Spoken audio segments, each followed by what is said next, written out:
El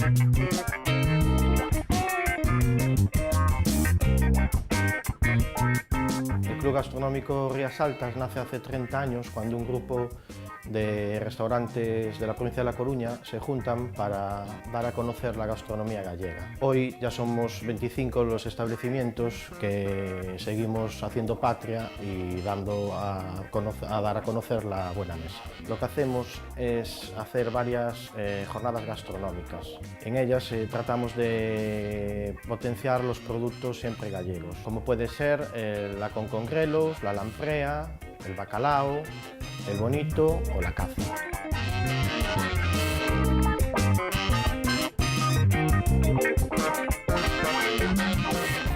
Se hacen estas jornadas porque es un producto muy apreciado por toda la clientela y ofrece multitud de preparaciones, como puede ser a la gallega, gratinado con muselina de ajos, puede ser también con fritada de pimientos y cebolla, y también puede ofrecerse como entrantes, tanto en empanada, en croquetas, en escalivadas o en tortilla.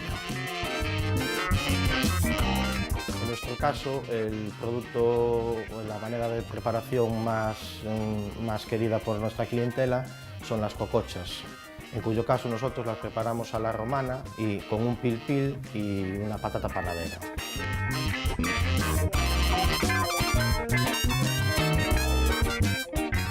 En cada jornada que realiza el Club Gastronómico siempre recomendamos un vino. En este caso, para las jornadas de bacalao, escogemos un Rías Baixas, que es el Quinta de Dolores, porque es un vino que tiene barrica y que es un vino con cuerpo y que aguanta bien el bacalao.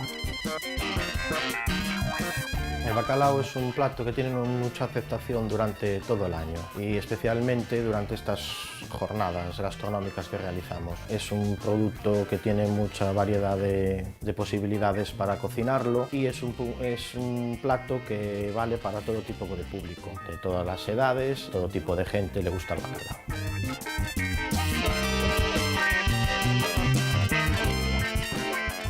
Invitaría a todo el mundo a que venga a probar el bacalao, no saldrá defraudado y verá la multitud de posibilidades que tenemos y seguramente no salga defraudado, sino que volverá.